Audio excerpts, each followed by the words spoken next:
सबसे पहले तो मैं धन्यवाद देना चाहता हूं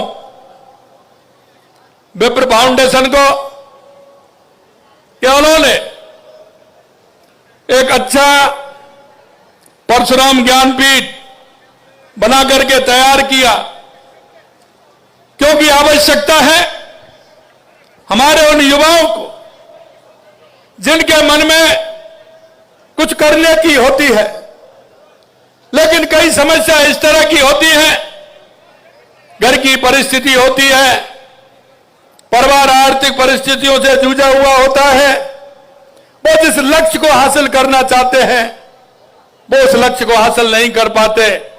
इसलिए मैं धन्यवाद देना चाहता हूं विप्र फाउंडेशन को, कैसे उन गरीब बच्चों के लिए, ऐसी उन बहनों के लिए एक संस्था का निर्माण करके उनके भविष्य की चिंता करने का काम किया है।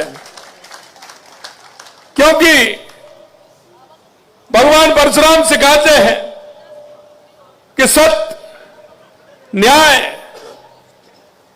और शक्ति इन सभी का मेल होता है, और उन्होंने कहा है कि जीवन में कुछ करने के लिए कर्म की भी आवश्यकता है, लेकिन कर्म के साथ साथ साधन की भी आवश्यकता है। इसलिए इन्होंने साधन की जो व्यवस्था की है, इसलिए भी मैं धन्यवाद देता हूं।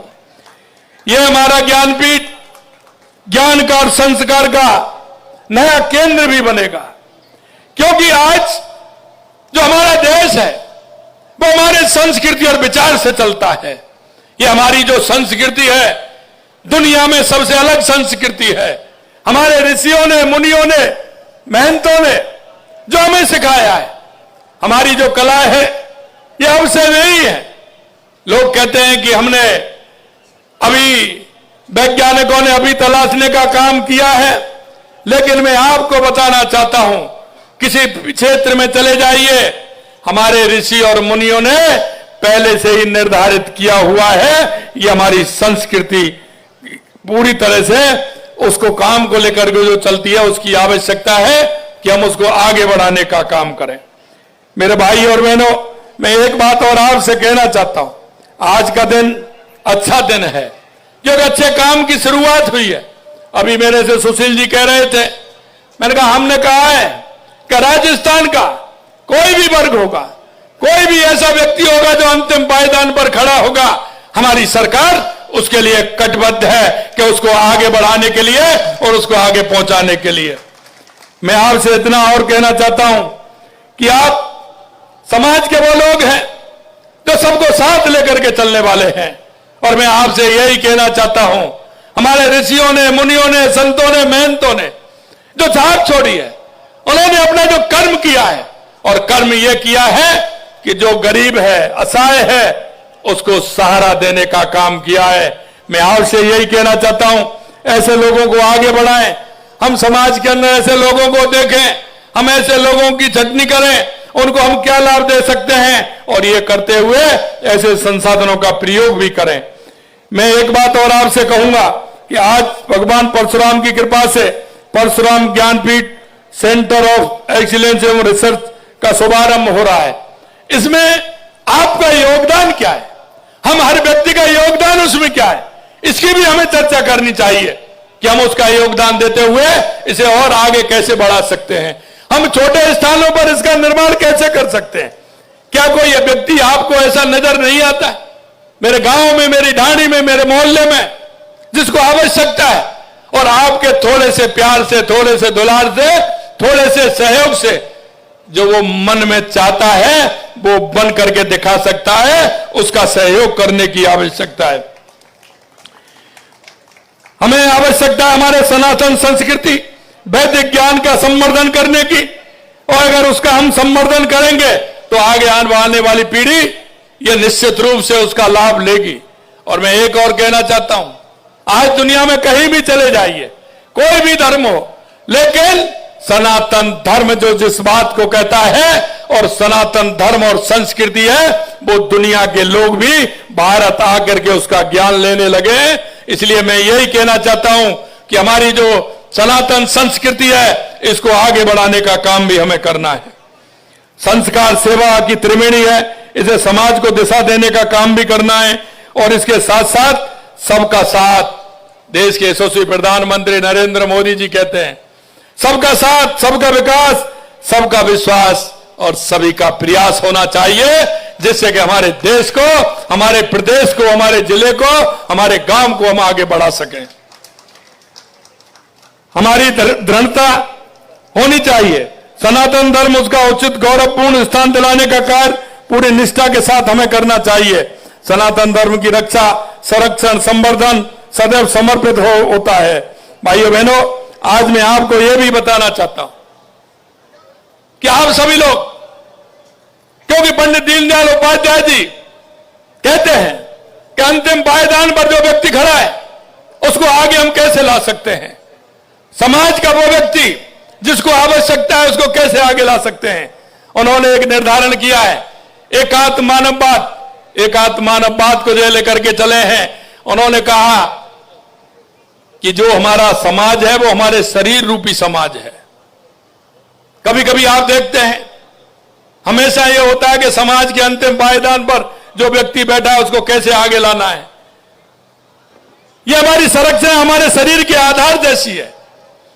कभी कभी आप देखते हैं, आप सामने से सांप आता है, आप देखते हैं, आंखें देखती हैं और पैर दौड़ते हैं। दौड़ते हैं कि नहीं दौड़ते हैं? आंखों को दिखता है कि नहीं दिखता है? कांटा पैर में लगता है और हाथ पहले पहुंच जाता है। पहुंचता है कि नहीं पहुंचता सहयोग के लिए? यही हमारा समाज है।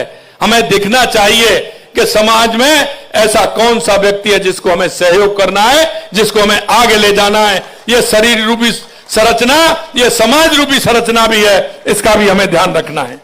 मैं आपसे ये और कहना चाहता हूं मेरे भाई और बहनों, आपने देखा है राजस्थान में हमारी सरकार को 20 महीने हुए हैं, लेकिन 20 महीने हुए, 20 महीने में आपने देखा होगा जब हम आए थे राजस्थान की जनता से जो हमने संकल्प दिया था उस संकल्प के साथ आए थे। जो हमने संकल्प पत्र में वायदा किया था, हमने कहा एक एक वायदे को पूरा करेंगे।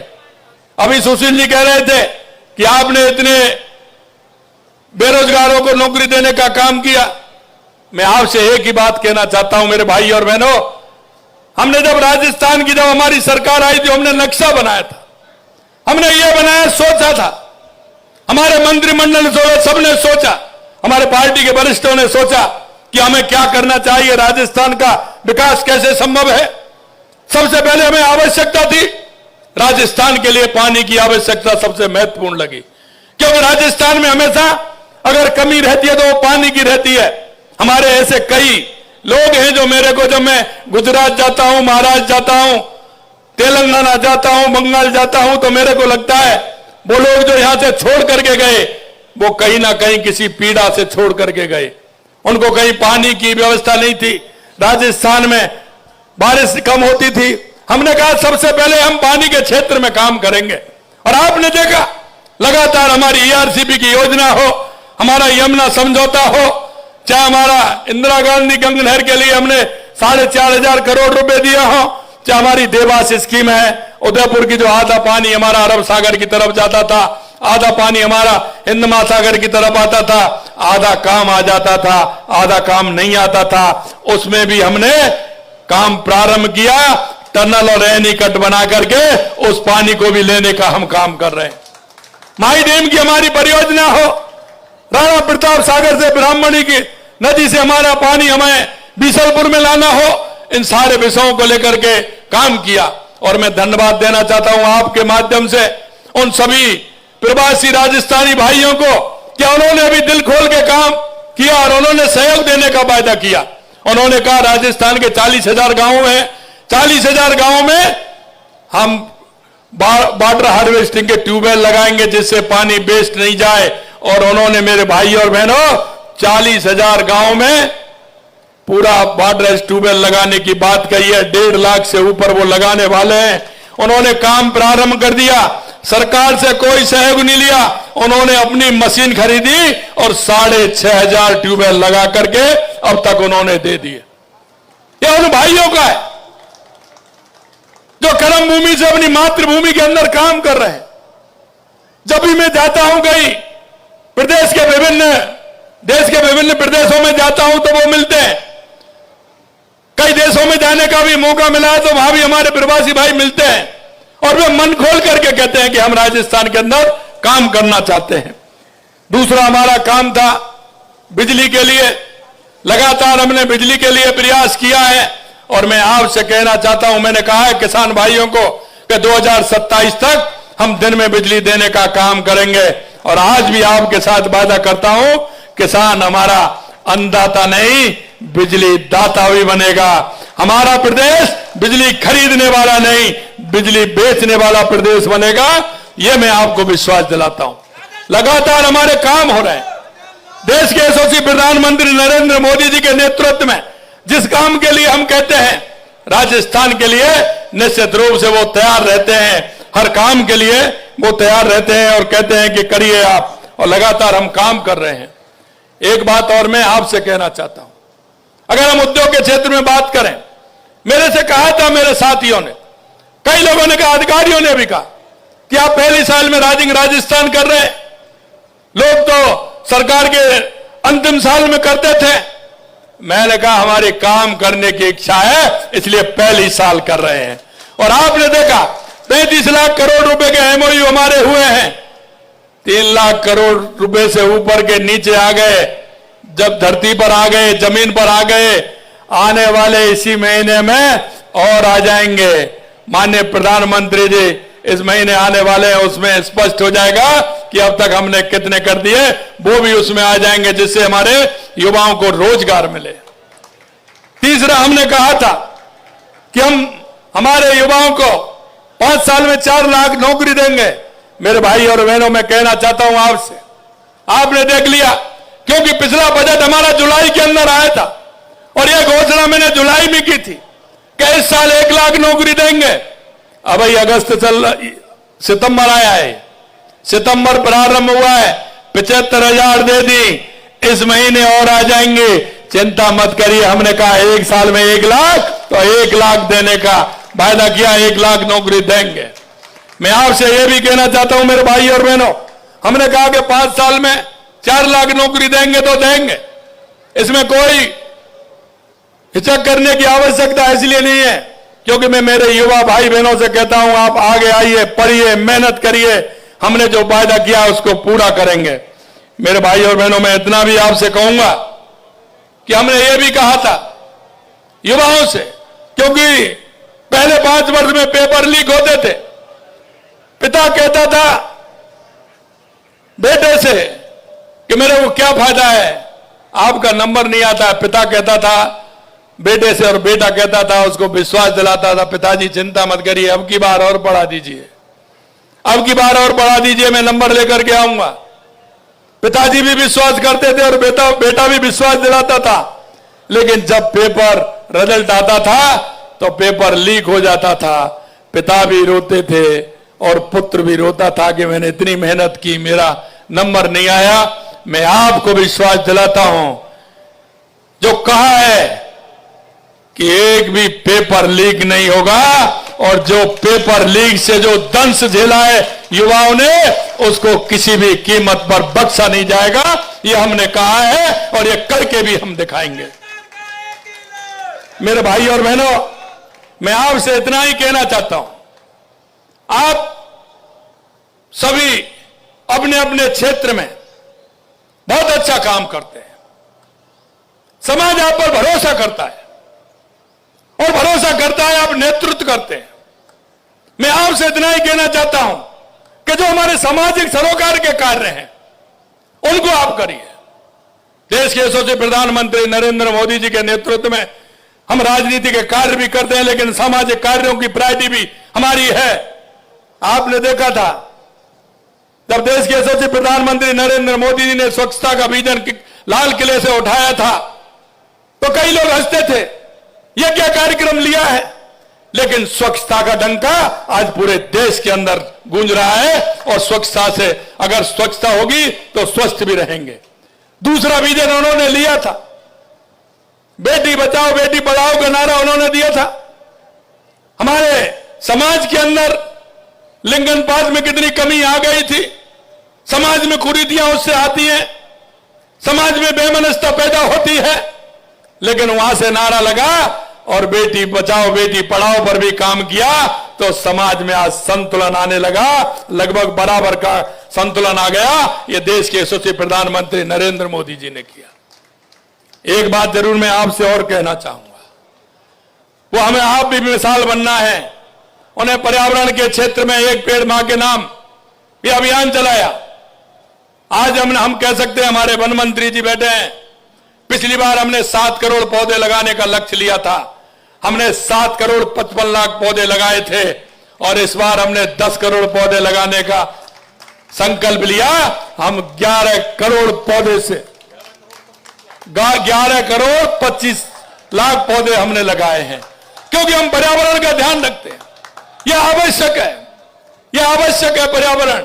इसके लिए भी लगातार काम कर रहे हैं। और आपसे भी मेरे भाई और बहनों में कहना चाहता हूं कि एक पेड़ मां के नाम अवश्य लगाएं। हम सबके जीवन में मां का बहुत बड़ा महत्व है। जो माता का महत्व समझते हैं निश्चित रूप से एक पेड़ मां के नाम लगाएंगे। वो एक पेड़ मां के नाम कहना है, लेकिन जहां आपको आवश्यकता हो, जहां आप जाएं वहां लगाएं। मां की स्मृतियों को सजोएं तो हमारा पर्यावरण भी बचेगा और मां की जो धरोहर है, जिस वृक्ष को आप लगा रहे हैं, आने वाले समय में वो कितनों का आसरा बनेगा ये आप अच्छी तरह से जानते हैं। मेरे भाइयों, मैं इतना कहना चाहता हूं, आपने जो जिस भरोसे के साथ राजस्थान के अंदर सरकार बनाई थी, मैं आपसे इतना ही कहूंगा कि उस भरोसे को किसी कीमत पर नहीं तोड़ेंगे। उस भरोसे के साथ काम करेंगे। और यह भी आपको विश्वास दिलाता हूं कि किसी भी क्षेत्र में हमारे सरकार का काम अग्रणी रहेगा। किसी भी उसमें आपको कहने की यह गुंजाइश नहीं मिलेगी कि आपने इस क्षेत्र में काम नहीं किया, क्योंकि हम काम करते हैं किसान के लिए, मजदूर के लिए, युवा के लिए, महिला के लिए। इसमें सभी समाहित होते हैं। लगातार हमारी सरकार काम कर रही है और किसान के दर्द को हम अच्छी तरह से जानते हैं, इसलिए लगातार किसान के लिए काम कर रहे हैं। एक बात और मैं कहूंगा, अभी मैं आज गौ महाकुंभ में होकर के आया था। यह भी हमारे लिए बहुत बड़ी चुनौती है। मेरे भाइयों, आपने देखा होगा हमारी माता बहनें बैठी हैं। सबसे पहले अगर घर में पहली रोटी बनती थी तो वो मेरी गाय माता के लिए बनती थी।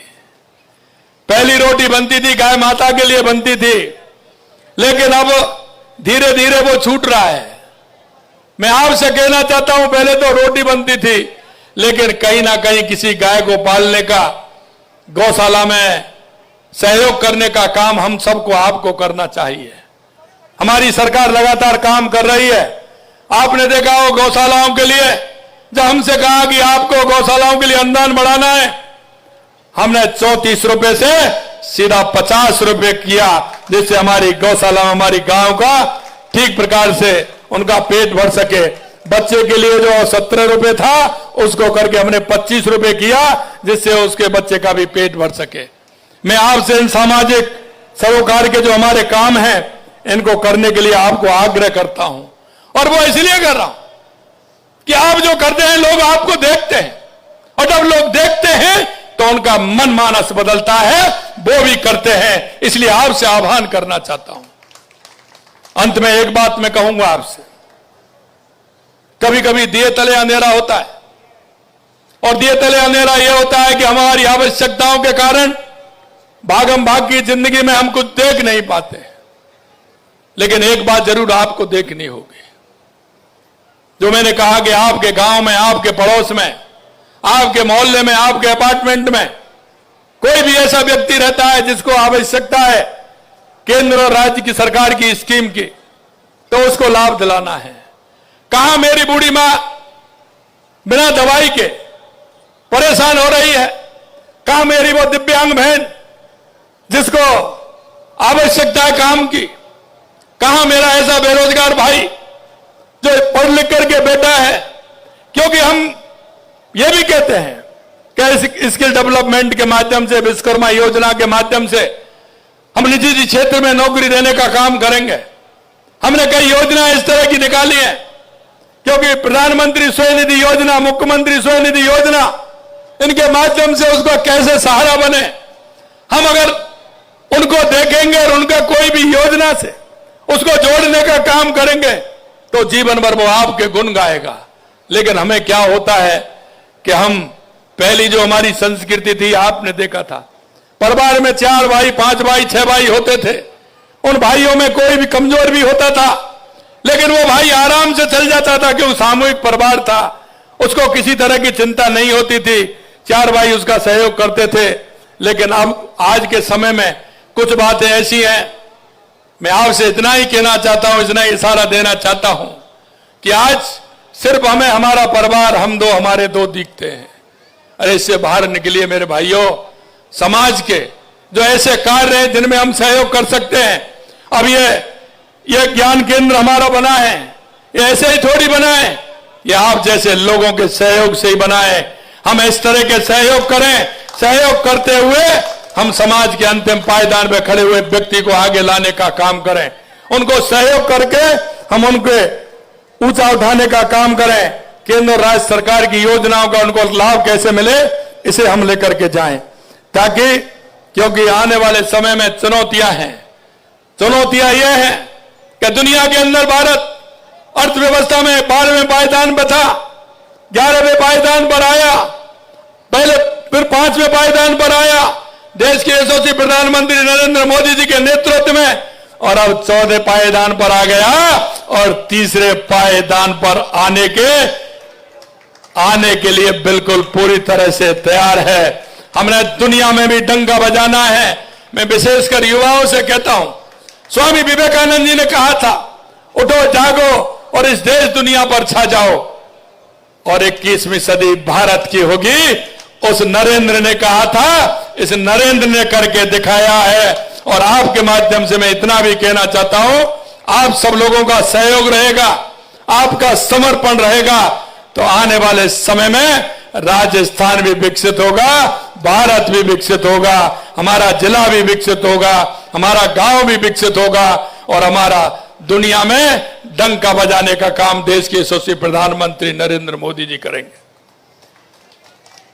2014 के बाद देश के परिवर्तन की स्थिति आपने देखी है, और वो परिवर्तन की स्थिति में इसलिए कहता हूं कि आप देख रहे हैं, चाहे गरीब कल्याण की योजना, विकास की योजनाएं हो, आतंकवाद, नक्सलवाद का खात्मा हो, या दुनिया में बढ़ता हुआ भारत का गौरव हो, ये सभी आप देख रहे हैं। मैं आपको इतना कहना चाहता हूं कि यहां के विद्यार्थी ज्ञान विज्ञान के साथ अपने सांस्कृतिक मूल्यों, सामाजिक जिम्मेदारियों को भी आत्मसात करेंगे, ताकि वे न केवल राजस्थान बल्कि संपूर्ण भारत में और विश्व में अपने आप को गौरव करें। आज फिर धन्यवाद देना चाहता हूं मैं विप्र फाउंडेशन को कि उन्होंने एक अच्छा काम किया है, और आपको भी देना चाहता हूं कि जो आपने इतना सहयोग किया है, आज आप इतने इस कार्यक्रम में इतनी बड़ी संख्या में आए हैं, आप सभी को बहुत बहुत धन्यवाद। जय हिंद, जय भारत, जय राजस्थान। बोलिए भगवान परशुराम की, बोलो बंसी वारे की, गिरिराज धरन की।